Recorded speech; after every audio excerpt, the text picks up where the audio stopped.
Morning প্রাইমের শুরুতেই নজর রাখবো ত্রিপুরার এমএলএ হোস্টেলে এক বিধায়ককে রাতে হুমকি প্রদর্শনের ঘটনায় রাজ্যের সার্বিক আইন শৃঙ্খলা নিয়ে প্রশ্ন তুলেছে বিরোধী দলগুলি। সিপিআইএম রাজ্য সম্পাদক তথা বিরোধী দলনেতা জিতেন চৌধুরীর অভিযোগ করেন যে এই ঘটনায় প্রমাণ করে রাজ্যের আইন শৃঙ্খলা পরিস্থিতি কতটা নিচে গিয়েছে এবং প্রায় একই সুরে সরকারের সমালোচনা করেন প্রদেশ কংগ্রেস সভাপতি আশিস সাহা।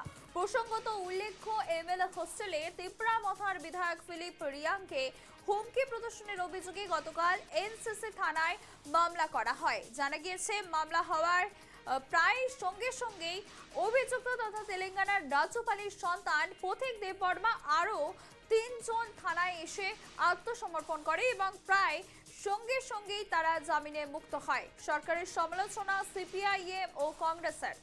সরাসরি রয়েছে প্রতিনিধি ভূপাল চক্রবর্তী। ভূপাল, ত্রিপুরার এমএলএ হোস্টেলে এক বিধায়ককে হুমকি দেওয়ার অভিযোগ উঠেছে এবং এ নিয়ে রাজনৈতিক তরজা শুরু হয়ে গিয়েছে, বিস্তারিত জানাও।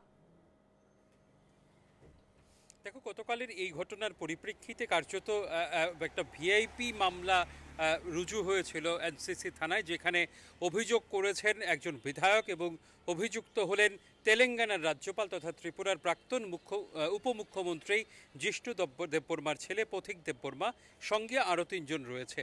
মামলা হওয়ার প্রায় সঙ্গে সঙ্গেই তারা থানায় গিয়ে আত্মসমর্পণ করেছে, পুলিশ গ্রেপ্তার দেখিয়েছে এবং তারা জামিনে মুক্ত হয়েছে। গোটা নাটকীয় ঘটনাটা সম্পর্কে বিরোধী দলগুলি নিজেদের মতো করে বক্তব্য রাখতে শুরু করেছে। কংগ্রেস তার বক্তব্যে কংগ্রেসের প্রদেশ সভাপতি আশিস সাহা স্পষ্টতই বলেছেন যে এই ঘটনা প্রমাণ করে রাজ্যের আইন শৃঙ্খলা পরিস্থিতি কতটা তলানিতে গিয়ে ঠেকেছে। প্রায় একই সুরে কথা বলেছেন সিপিআইএম রাজ্য সম্পাদক, পলিট ব্যুরো সদস্য তথা ত্রিপুরার বিরোধী দলনেতা জিতেন চৌধুরী। সব মিলিয়ে এই ঘটনায় শাসক দল যতটা চুপ, ততটাই সরব হচ্ছে বিরোধী দলগুলো। কারণ শাসক দলের পক্ষ থেকে এখনো পর্যন্ত সেইভাবে কোনো প্রতিক্রিয়া যেমন পাওয়া যায়নি, তেমনি যে বিধায়ককে আক্রমণ করা হয়েছে বলে অভিযোগ, সেই বিধায়ক দলের অর্থাৎ তিপ্রামথার সুপ্রিমো প্রদ্যুৎ কিশোর দেববর্মন এখনো পর্যন্ত একটি শব্দ উচ্চারণ করেননি। তার বিধায়কের পক্ষে দাঁড়িয়ে একটি শব্দ তার সোশ্যাল মিডিয়া বা কোথাও বলতে শোনা যায়নি। তো স্বাভাবিক কারণেই এই ঘটনায় শাসক দল যতটা চুপ রয়েছে, ততটাই বিরোধী দল সরব হয়ে উঠছে। সুধা, ধন্যবাদ ভূপাল। আবার আপনাদের জানাবো, ত্রিপুরার এমএলএ হোস্টেলে এক বিধায়ককে হুমকির অভিযোগ। ত্রিপুরার সার্বিক আইন শৃঙ্খলা নিয়ে প্রশ্ন তুলেছে বিরোধী দলগুলি। দেখলাম যে যেখানে বিধায়ক আবাস, সেই বিধায়ক আবাসও নিরাপদ, কারণ নিরাপত্তা জনিত বিষয়টিতে রাজ্যের স্বরাষ্ট্রমন্ত্রী এবং আরক্ষা প্রশাসন তারা কতটা উদাসীন, কালকের ঘটনা সেটা প্রমাণ করেছে।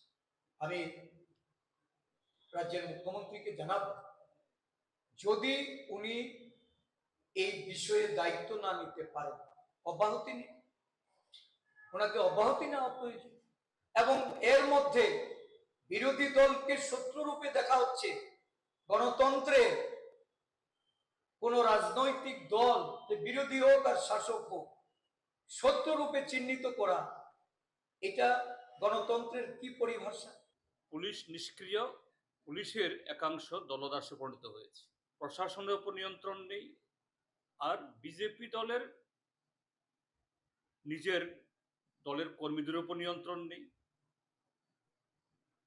বিজেপি দলের সাথে তার শরিক দল তিপ্রামথা, তাদের মধ্যে যে সম্পর্ক ছিল, এই সম্পর্ক তলানিতে। সব দিক মিলিয়ে একটা অরাজকতা ত্রিপুরাজ্যের মধ্যে শুরু হয়েছে এবং এই অরাজকতা তৈরি হওয়ার পেছনে আরেকটা কারণ হলো গত 7.5 বছরের অপশাসন।